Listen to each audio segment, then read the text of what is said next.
Start చేసి బయటికి రా. ఇర్మియా ప్రవచన గ్రంథము 30వ అధ్యాయము 21వ వచనమును చదువుకుందాం. వారిలో పుట్టినవాడు వారికి రాజుగా ఉండును, వారి మధ్యలో పుట్టిన వాడకుడు వారిని ఏలును. నా సమీపమునకు వచ్చుటకు ధైర్యం తెచ్చుకుని వాడెవడను లేడు కనుక వారు నా సన్నిధికి వచ్చినట్లుగా చదవాలా. నేను వారిని చేరదీసెను ఏదో యెహోవా. అప్పుడు మీరు నాకు ప్రజలయ్యుందురు, నేను మీకు దేవుడనయ్యుందును. హల్లెలూయా. దేవుడికి మహిమ కలుగును గాక. ఈ సకల కోటి పరిశుద్ధుల ఆరాధనకు కూడా వచ్చిన బిడ్డలందరిని బట్టి మరొకసారి దేవుడు మాట్లాడుచున్నాడు.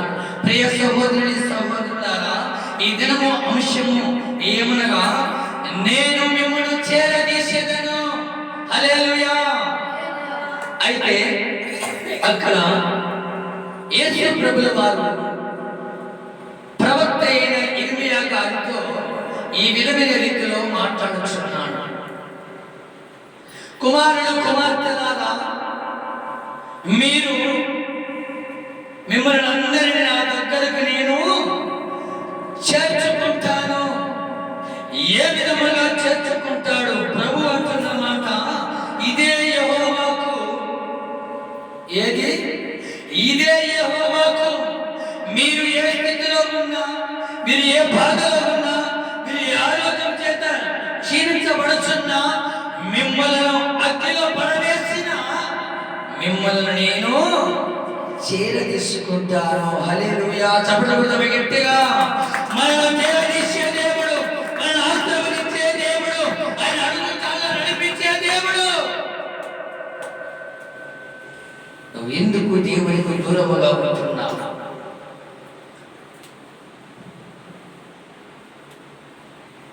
ఎందుకు నువ్వు దేవుడికి దూరముగా ఉంటున్నావు?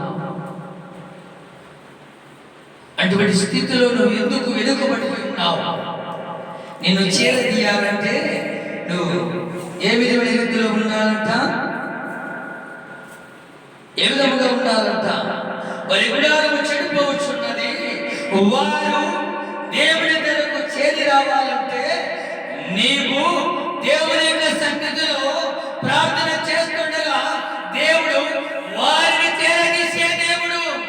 నువ్వు కష్టాల్లో ఉన్నా, నువ్వు దుఃఖాలలో ఉన్నా, నువ్వు బాధలో ఉన్నా, నువ్వు వేదనలో ఉన్నా, నీ శరీర బలహీనతతో క్షీణించిపోతున్నా, నీ సన్నిధానంలో నువ్వు నిలవలేక ఉంటున్నా, ఇర్మియాను ఆశీర్వదించిన దేవుడు మనందరిని కూడా ఆశీర్వదించి ఆయన సన్నిధానంలో ఆయన మనందరిని చేరదీసునుగాక.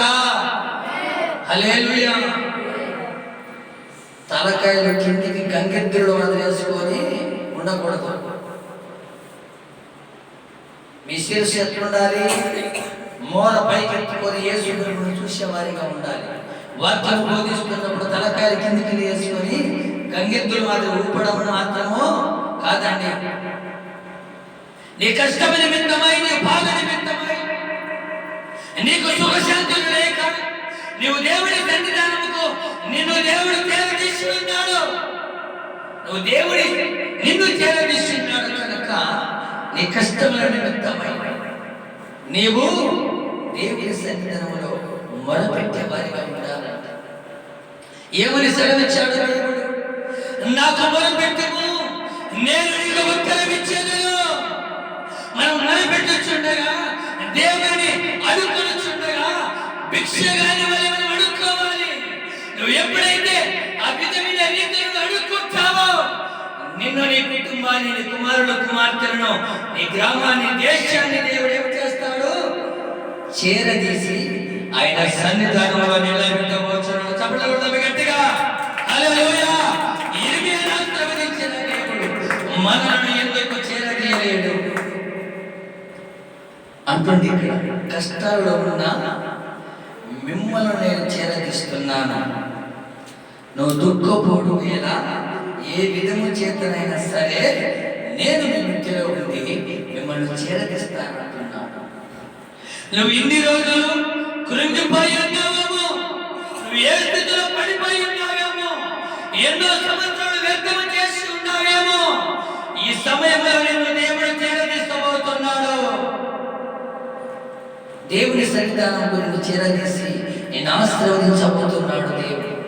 నేను ఆశీర్వదిస్తున్నప్పుడు దేవునికి నువ్వేం చేయాలి? కృతజ్ఞతాస్తుతులు చెల్లించే వారిగా దావీదు వలె నీవు సన్నిధానంలో నిలబడి ఉండాలి. హల్లెలూయా. ప్రియ సహోదరుడి సహోదరులారా, ఇది మన దేవుడు నేను మిమ్మల్ని చేరదీస్తానని అక్కడ అంటున్నాడు. ఆ రోజు ఇర్మియాతో చెబుతున్నాడు. ఏమని చెబుతున్నాడు? ఈనాడు దేవుడు మనతో అంటున్న మాట, ఏనాడు దేవుడు అంటుండు? ఈ మధ్యకాల సమయంలో, ఈ 11వ మాసంలో, ఈ మొదటి రోజున, ఈ సకల కోటి పరిశుద్ధుల ఆరాధన రోజు దేవుడు నీతో నాతో ముఖాముఖిగా మాట్లాడుతున్నాడు. ప్రియ కుమారుడు కుమార్తెలారా, మిమ్మల్ని నేను చేరదీస్తున్నాను, మీ కన్నడిని తుడిచివేస్తున్నాను, మీ దుఃఖమును సమాప్తము చేస్తున్నాను. ఈ 2021వ సంవత్సరంకైనా మీ జీవితాలను మార్చుకోండి అని దేవుడు చెబుతున్నాడు. ఆయన రక్త మాంసములు చేయగలిగిన ఆశ ఉన్నదా? నువ్వు దేవుని చెంతకు నువ్వు నడిచి రావాలి. దేవుని యొక్క పాటలు పాడాలని నీకు ఉన్నదా? దేవుని సన్నిధానంలోకి వచ్చి సేవకులతో సహవాసం చేయాలి. సేవకులతో సహవాసం చేస్తున్నామంటే నువ్వు దేవునితో సహవాసం చేస్తున్నట్టే, దేవుని సన్నిధానంలో నమ్మకముగా ఉన్నట్లే. నీవు దేవుడు ఏం మాట్లాడతాడు? సామెతలు రాసిన గ్రంథం 20వ అధ్యాయం 28వ వచనములో రాయబడి ఉంటుంది. ఏమని రాయబడి ఉంటుంది? నమ్మకమైన వారికి దీవెనలు మెండుగా కలుగును. హల్లెలూయా.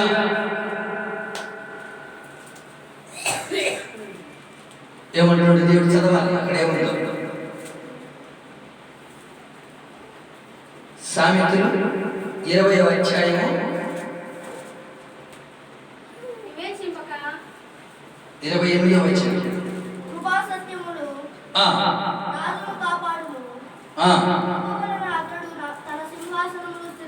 హల్లెలూయా. ఏది ఏర్పరచుకుంటాడంట? సింహాసనాన్ని. ఇక్కడ సొలొమోను మహారాజు ఇశ్రాయేలు రాజ్య ప్రజలకు బోధిస్తున్నాడంట. ఏమని బోధిస్తున్నాడు? కృపా సత్యములు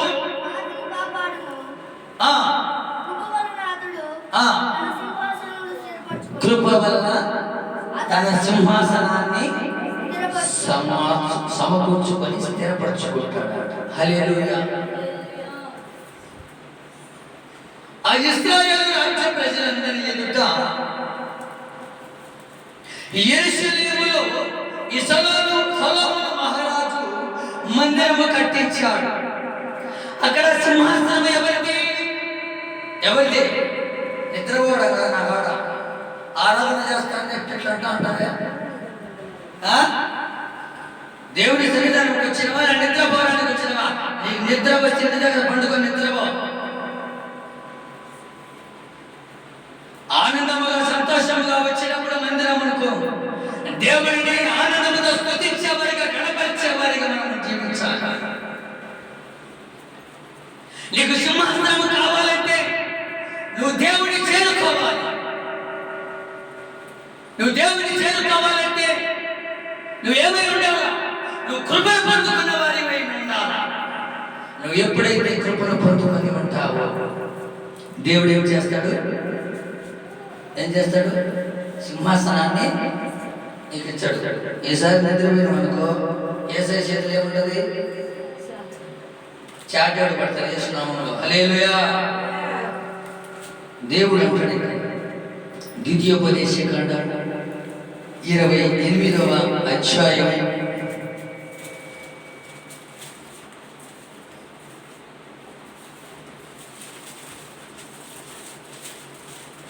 ద్వితీయోపదేశ ఖండము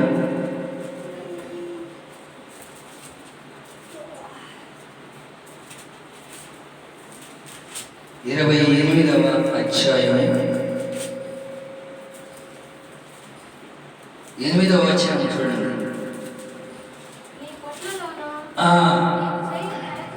నీ కొట్లలోను నువ్వు చేయు ప్రయత్నములన్నిటిలో నీకు దీవెన కలుగునట్లు యెహోవా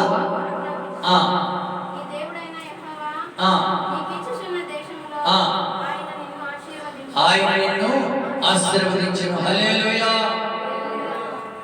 నీ కొట్లలోను మళ్ళా నీ కొట్లలోను నువ్వు చేయు ప్రయత్నములన్నిటిలోను నువ్వు చేయబో పనిలోను నువ్వు చేసిన ఉద్యోగంలోను వ్యాపారంలోను ఆటో నడుపుతున్న వాటిలోను ప్రతి ఒక్క విషయంలో నీ దేవుడైన యెహోవా నిన్ను నూరంతలుగా ఆశీర్వదించబోతున్నాడు. హల్లెలూయా. చెప్పండి గట్టిగా. నీ కొట్లు నింపబడాలి. ఏంటి కొట్లనగా? ఏంటి కొట్లనగా? ఘర్షణ. హల్లెలూయా. దేవుడు చెప్తున్న మాట, నీ కొట్లలోను నువ్వు చేయు ప్రయత్నములన్నిటిలోను ఏమంట? నీ దేవుడైన యెహోవా నిన్ను ఆశీర్వదించును. ఈ మాట ఎవరు చెబుతున్నాడు? భక్తుడైన అపోస్తలుడైన ప్రవక్త అయిన మోషే గారితో మాట్లాడుతున్న మాట, ఈ మోషే చెబుతున్న మాట. కుమారుడు కుమార్తెలారా, ఇశ్రాయేలు రాజ్య ప్రజలారా, ఐగుప్తు దేశంలో నశించిపోతున్న నా బిడ్డలారా, నీ కొట్లలోను చేయి ప్రేక్షకులలోను దీవెనకరమైన ఆశీర్వాదం నీకు నేను అనుకరిస్తానని మోషేతో మాట్లాడుతున్న మాట. మోషేతో ఎందుకు మాట్లాడాలి? మనతో మాట్లాడలేదా దేవుడు? మనల్ని ఆశీర్వదించలేదా?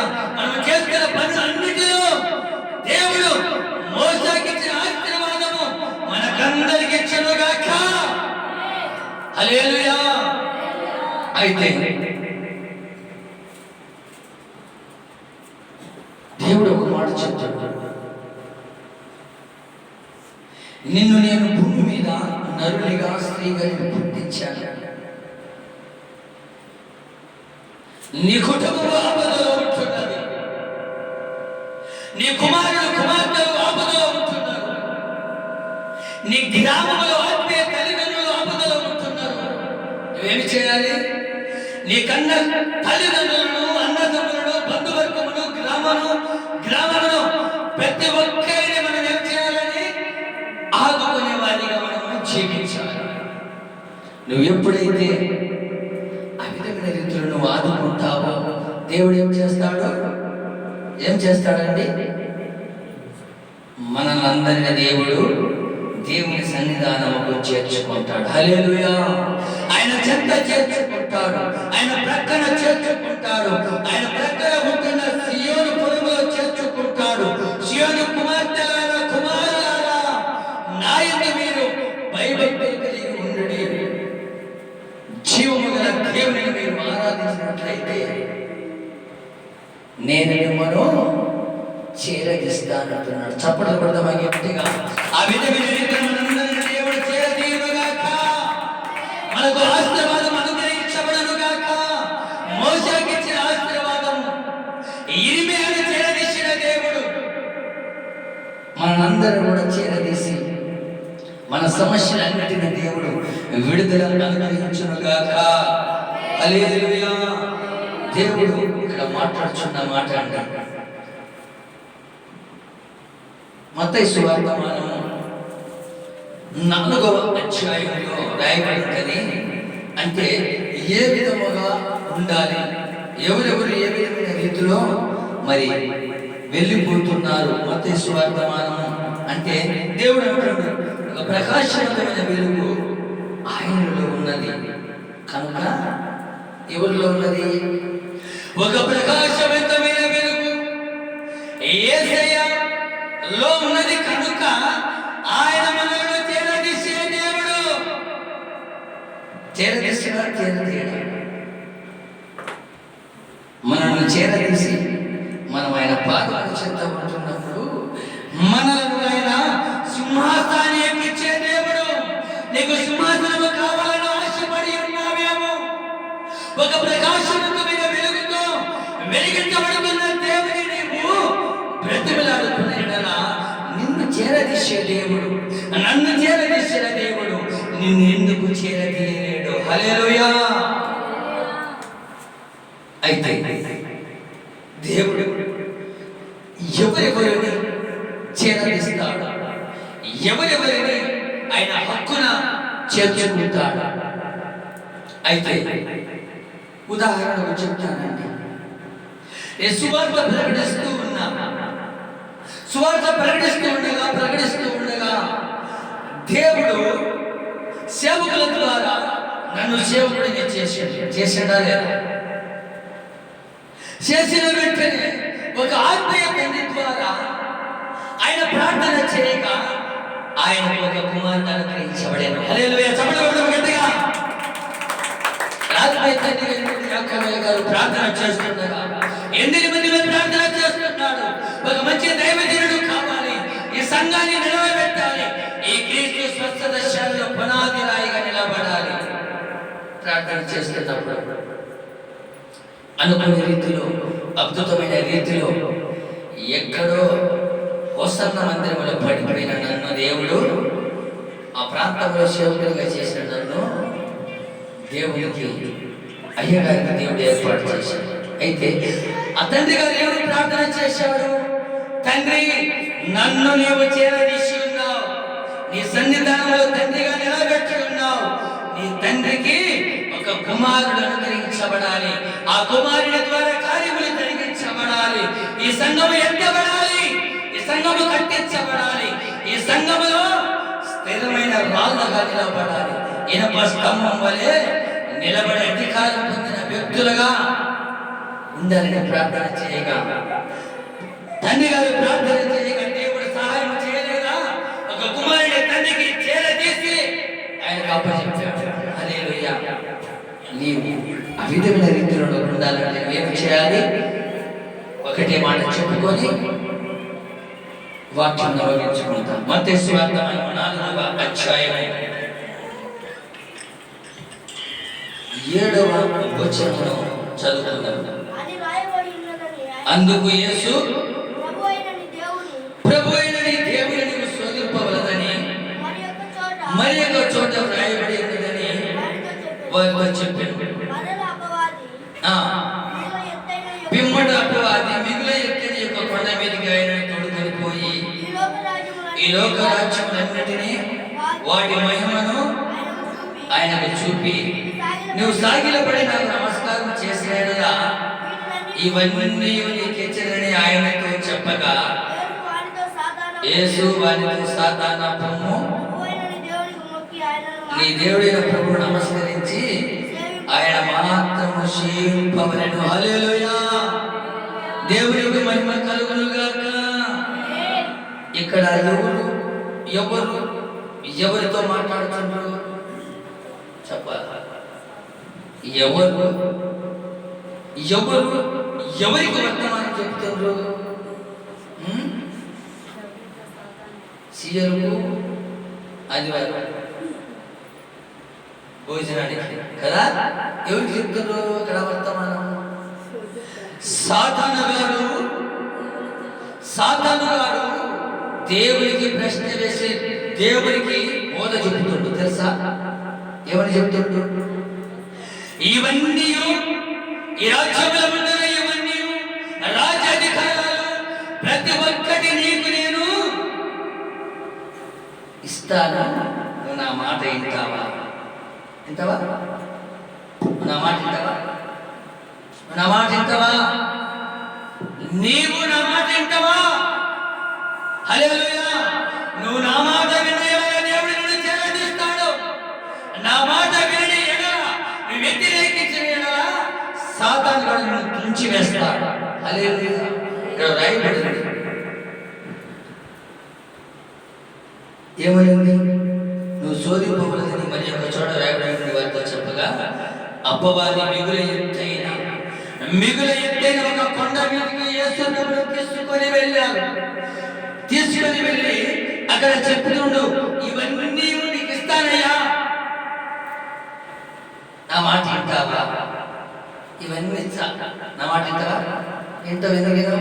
దేవుని మందిరము, దేవుని వస్త్రాలు అన్ని ఇస్తా కాబట్టి నా మాట వింటావు. అయితే దేవుడు సాతాను గారి మాట వింటున్నాడా? అయితే ఆ మాట చెప్పిన వెంటనే యేసు ఏమన్నాడు? ఏ సాతానా, ఇక్కడి నుంచి పారిపో అని వెంటనే ఆ సాతాను గాడు కింద పడి మధ్యలోని కాలిపోయినాడు. హల్లెలూయా, చప్పట్లు కొడదాం. అపవాదిని ఎదిరించేవారిగా మనం ఉండాలి, అపవాదిని జయించేవారిగా మనం ఉండాలి, అపవాదిని అగ్నిలో వేసి కాల్చివేసేవారిగా మనం ఉండాలి.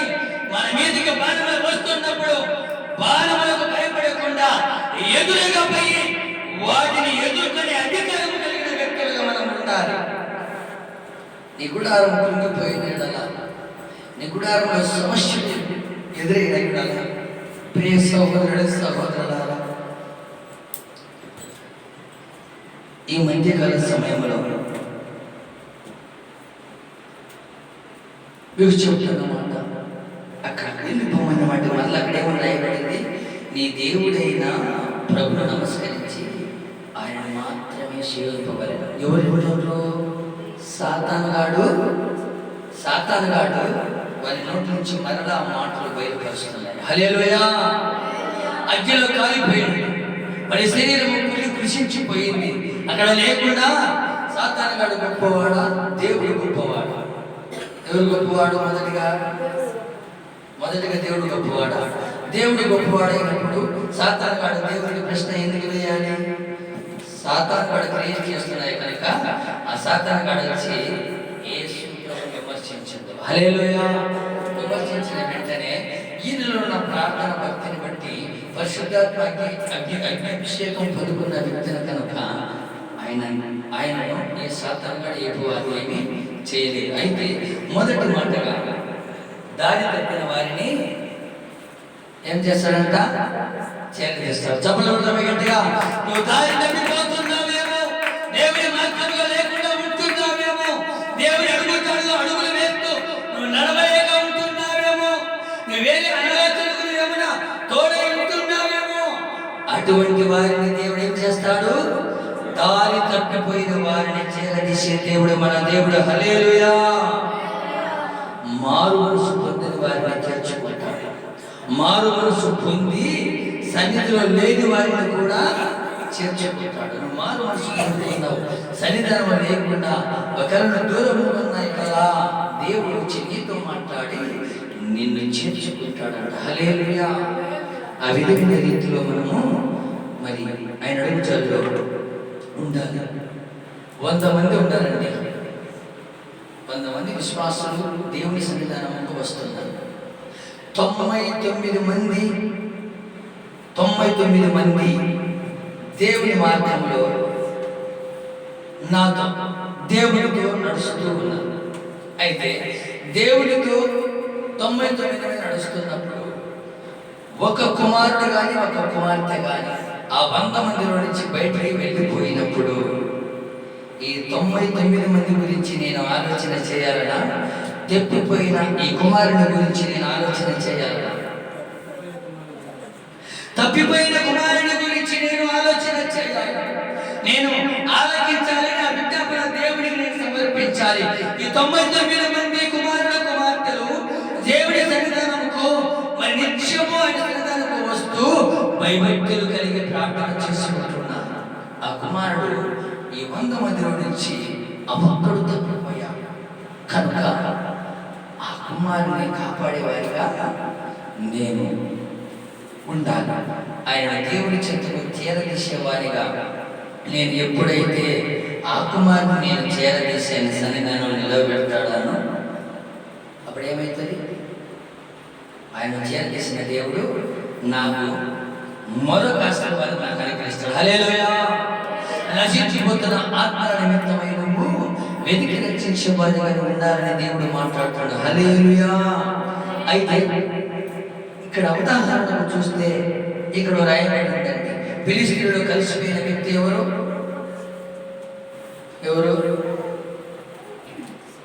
ఫిలిష్తీయులలో కలిసిపోయిన వ్యక్తి ఎవరు తప్పిపోయారు ఇక్కడ? ఏది అన్నా? మార్కు పాస్టరా, యాకోబు పాస్టరా? ఎవరు తప్పారు? ఫిలిష్తీయులలో ఒక వ్యక్తి ఇక్కడ తప్పిపోయాడు. ఫిలిష్తీయులలో ఒక కుమారుడు దారి తప్పిపోయాడు. ఆ తప్పిపోయిన కుమారుడు ఎవరు? సంసోను. హల్లెలూయా! ఈ ఫిలిష్తీయులలో ఉన్న కుమారుడు సంసోను. సంసోను జీవితంలో దారి తప్పిపోయాడు.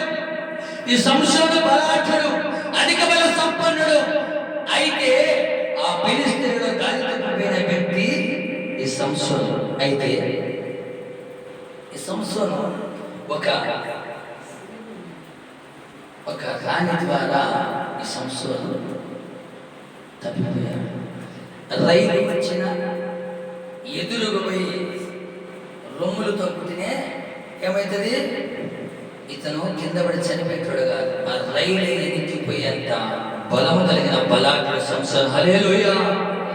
అయితే ఈ సంసోను ఒక స్త్రీ నిమిత్తమై ఒక స్త్రీకి ఆశపడి ఆ స్త్రీ కొరకు మరి ఫిలిష్తీయులలో తప్పిపోయిన వ్యక్తి ఇతను. అయితే సంసోను జీవితంలో దారి తప్పిపోయాడు. అతనుకున్న జడలు పోయాయి, కళ్ళు పోయాయి, శరీర బలహీనం అయిపోయింది. ఎంత లావు మనిషినైనా కూడా ఒంటి చేత ఎదిరించగల శక్తివంతమైన సంసోను. అయితే ఫిలిష్తీయులందరూ వచ్చి ఏం చేశారు చూడండి.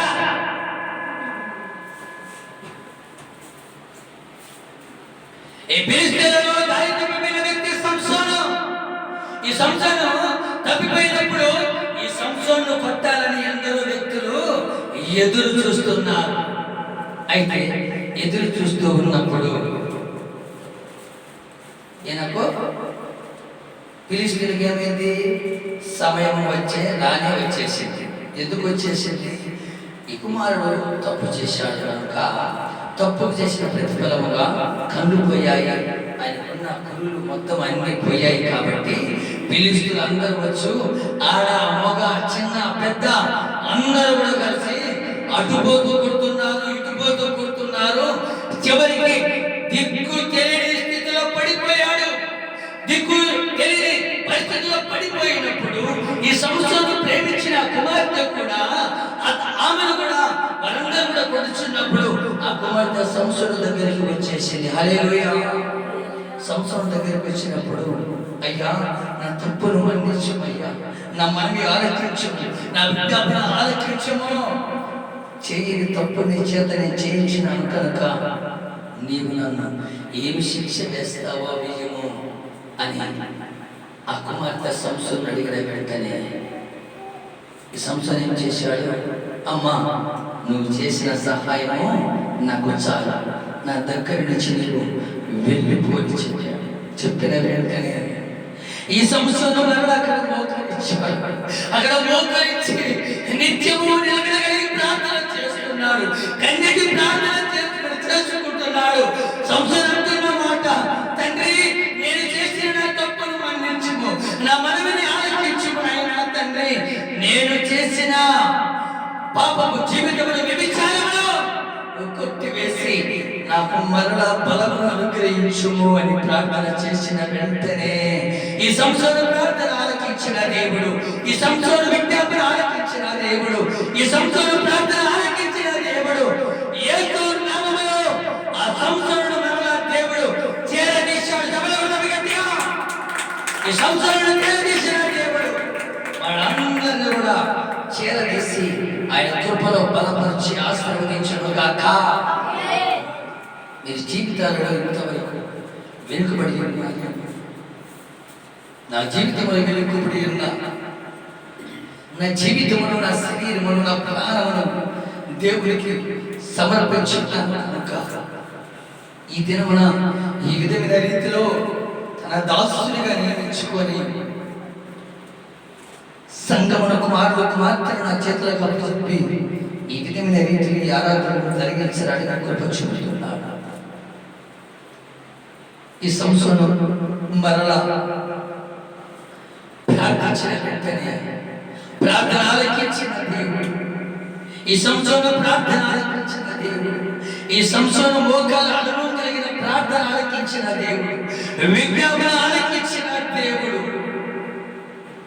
ఉన్న బలం కంటే అధిక బలాన్ని అనుగ్రహించాలి.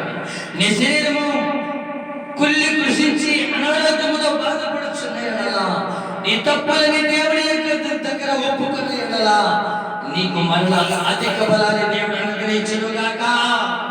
చెప్పడం ఒకసారి గట్టిగా ఆనందముగా సంతోషముగా ఆయన స్తుతించేవారిగా, ఆయన స్తుతించాడు కొనాలి గట్టిగా. ఆయన ఎప్పుడైతే కనబరుస్తావో నిన్ను నూరుగా ఆశీర్వదించి తన ధాన్యములతో వృద్ధి చేసి ఆశీర్వదిస్తాడు. ఆ విధమైన రీతిలో మన కుటుంబాలను దేవుడు అందరిని ఆశీర్వదించాలి. దారి తప్పిపోయిన వారిని దేవుడు ఆశీర్వదిస్తాడు. మరి ఈ సంసోను జీవితంలో సంసోనుకు ఎన్ని పేర్లు ఉంటాయి? ఎన్ని పేర్లు ఉంటాయి? ఎన్ని సంవత్సరాలు చచ్చిపోతారు? ఎన్ని సంవత్సరాల నుంచి చచ్చిపోతావు? ఎన్ని సంవత్సరాలు?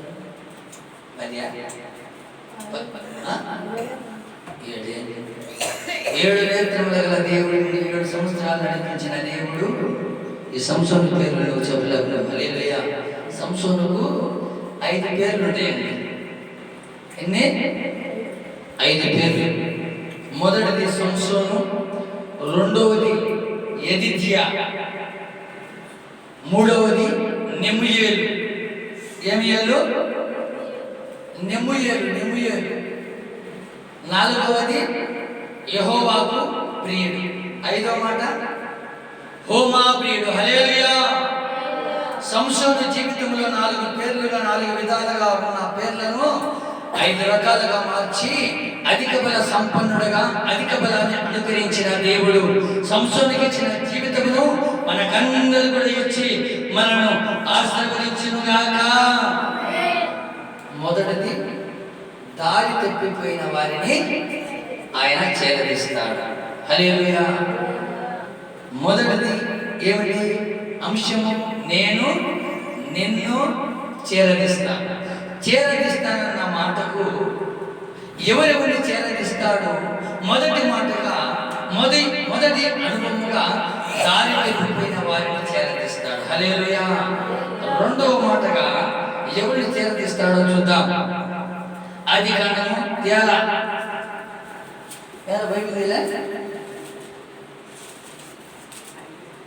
ఆదికాండము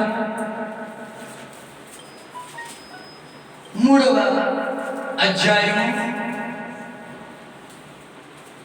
21వ వచనం.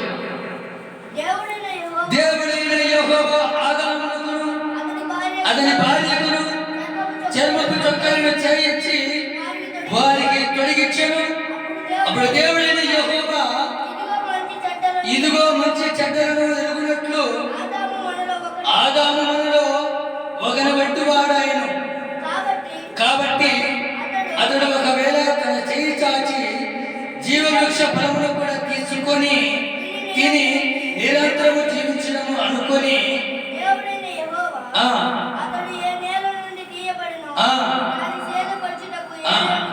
ఏదోను తోటలో నుండి అతన్ని పంపివేసెను.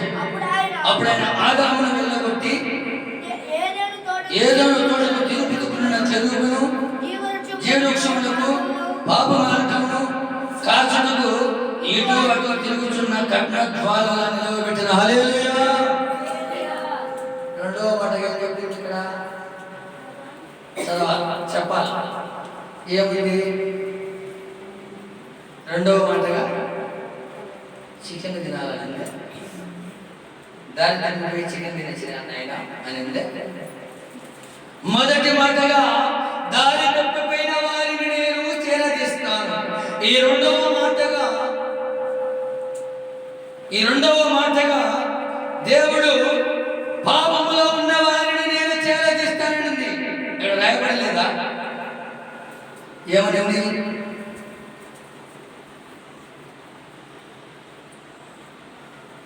కెరూబును జీవవృక్షములకు పోవు మార్గమును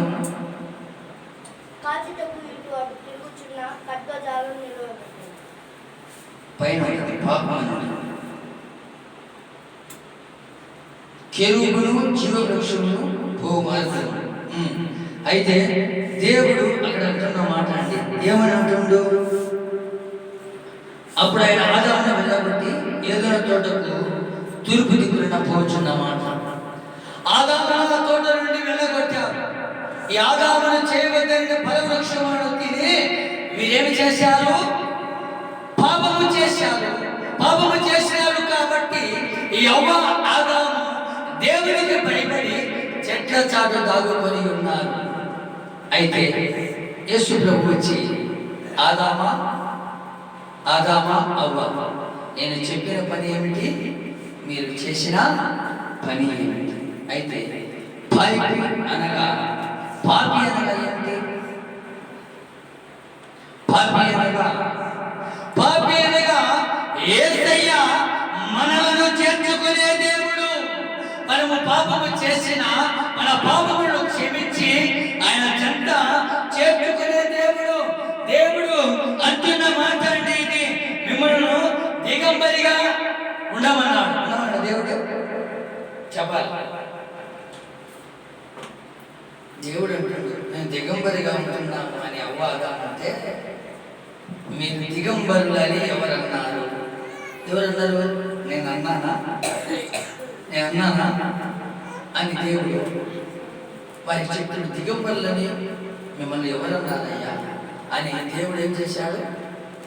సన్నని నారబట్టలు చొక్కాలు గుర్తించి వారికి పై కిందికి ఒకటే ఏది స్త్రీలు అట్లా.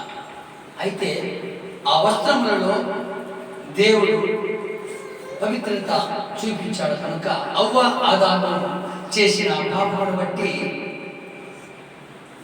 దేవుడు అవ్వను ఆదామును వల్ల అతని దగ్గరికి చేర్చుకుని చర్మపు చొక్కాలు గుర్తించారు. వారికి వచ్చిన సంతానం ఎవరండి?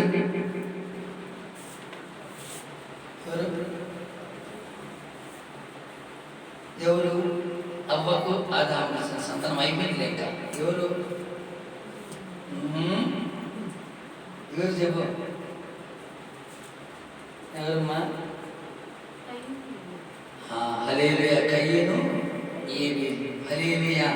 అయితే చర్మపు చొక్కాలు వారికి పుట్టించి ఆ ప్రాంతములకు వచ్చిన వెంటనే దేవుడు వచ్చాడని ఎవరు చెప్పిండ్రు? చెప్పాలి. ఎవరు చెప్పిండ్రు? దేవుడు వచ్చాడని ఎవరు చెప్పిండ్రు? మార్పు వచ్చాడని మొదటగా ఎవరు చెప్పిండ్రు? ఎవరు చెప్పిండ్రు? ఇక్కడికి మార్పు వచ్చాడని ఎవరు చెప్పిండ్రు? మీకు దేవుడు చెప్పిండ్రు. యేసు ప్రభు వచ్చాడని ఎవరు చెప్పిండ్రు? ఎవరు చెప్పిండ్రు? ఇక్కడ యేసు ప్రభు వచ్చాడని చెప్పిన వ్యక్తి యేసు ప్రభు వచ్చాడని చెప్పాడు, కానీ ఇతని ఇంటిలో వాడు అని చెప్పలేదు. హల్లెలూయా. చెప్పడం యేసు ప్రభు వచ్చాడని చెప్పాడు స్తేఫను, కానీ ఇతని ఇంటిలో వాడు అని చెప్పలేదు. ఎందుకనగా పరిశుద్ధాత్మ అభిషేకం ద్వారా అత్యభిషేకము పొందుకున్న వ్యక్తి కాబట్టి.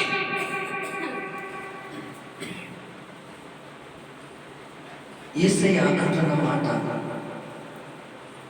నేను ఎవరు చేర్చుకుంటాడట? పాపం చేసిన వారిని నేను చేర్చుకుంటా. హల్లెలూయా. ఎందుకు చేర్చుకుంటాడు? పాపం చేసిన వాడు దేవుని నమ్మకముగా భయభక్తులు కలిగి జీవించాడు కనుక పాపాలను నేను చేర్చుకుంటానని దేవుడు ఇక్కడ అంటున్నాడు. పాపం చేయకుండా పాపం ఒప్పుకున్న వారిని హల్లెలూయా. పాపము చేయకుండా నువ్వు పాపమే చేయలే, అయినా కూడా నువ్వు దేవుడి దగ్గర పాపం చేసినా ఒప్పుకుంటా, నేను చేర్చుకుంటాడు. హల్లెలూయా. పాపము చేయకుండా ఉన్నా కూడా పాపము చేసినా కానీ ఒప్పుకున్న వ్యక్తులను నేను చేర్చుకుంటాను. ఆ విధమైన రీతిలో మనం ఉండాలి. సుచరిత్ర ప్రభు ప్రతి మనిషిని చేర్చుకుంటాడు. సౌండ్ బాక్స్ అటన్నా కొంచెం ఏదైనా సౌండ్ బాక్స్ అటన్నా కొంచెం. హల్లెలూయా. అయితే సుచరిత్ర కలిగిన దేవుడు ప్రతి మనిషిని చేర్చుకుంటాడంట. పాపం వలన వచ్చు మరణము, పాపం వలన వచ్చు జీతము మరణము. నువ్వు పాపము చేసి ఆ జీతంలో తీసుకున్న అదేమైతుంది? మరణం అవుతుంది. పాపం వలన వచ్చు జీతము మరణం అంట.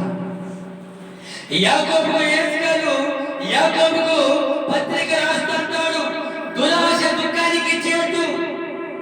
సొలొమోను చరిత్రలో అధికముగా ఉన్నది, కానీ పాపము చేయబట్టి అతను నలిగిపోయాడు. ఆయన పాపమును బట్టి దేవుడు ఫిలిష్తీయుల చేత అతనికి శిక్ష వేశాడు. కనుక ఈ సంసోను ఎప్పుడైతే దేవుడి చెంత చేర్చుకుంటాడు, ఈ సంసోను చేసిన తప్పును ఒప్పుకున్నాడు. కనుక ఈ సంసారకు మరలా పునర్జన్మనిచ్చి బలమును, శక్తిని, ఆయుష్ను అనుగ్రహించాడు. ఆ విధమైన రీతిలో దారి తప్పిపోయిన వారిని చేర్చుకుంటాడు. రెండవ మాటగా పాపము చేసిన వారిని చేర్చుకుంటాడు. మూడవ మాటలుగా మీతో పంచుకుని ముచ్చటగా ముగించుకుంటాను. అపొస్తలుల కార్యాలు 9వ అధ్యాయము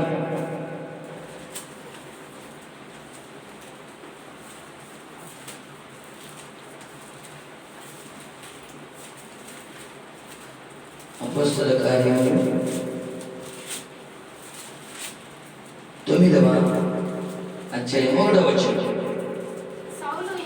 సౌలు ఇంకను ప్రభు యొక్క శిష్యులను బెదిరించుటను, హత్య చేయటమును, తనకు ప్రాణాధారమైనట్టు ప్రధాన యాజకుల యొద్దకు వెళ్ళి ఈ మార్గమున తన పురుషులైన స్త్రీలైనను కనుగొని వారిని బంధించి యెరూషలేముకు తీసుకునొచ్చుటకు దమస్కులోని సమాజంలో వారికి పత్రికలు ఇమ్మని అడిగాను. హల్లెలూయా. ఇక్కడ ఏముందండి చెప్పాలి. ఇక్కడ ఏముంది? 3వ మాటగా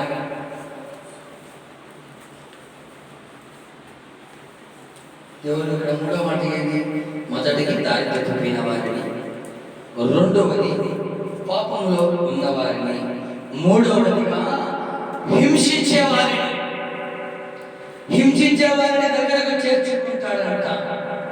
సౌలును హింసించారా లేదా? సౌలును దగ్గరికి చేర్చుకున్నాడు.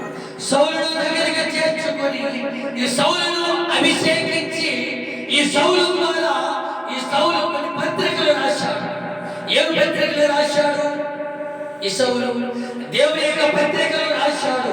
ఈ సౌలును దేవుడు ఆశీర్వదించిన వెంటనే ఈ సౌలు గారు 14 పత్రికలు రాశాడు.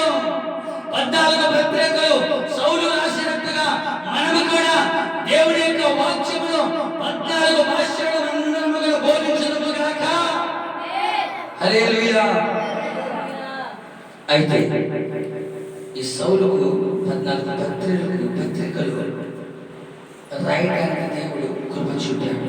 అయితే అనగా 14 పత్రికలు రాశాడంటే ఈ సౌలు 14 ఆశీర్వాదములు పొందుకున్నాడు. హల్లెలూయా. 14 ఆశీర్వాదములు పొందుకునే వ్యక్తులుగా మనం కూడా దేవుని ఎదుట ఆయన సంఘములో నమ్మకస్తులముగా జీవించుదుముగా. హల్లెలూయా. అందరూ మోకరించండి. అందరూ మోకరించి అందరూ బాప్తిస్మలు తీసుకున్న ప్రతి ఒక్కరు ఎవరు ఆలోచనతో లేకుండా మీ ఎడమ చేతిలో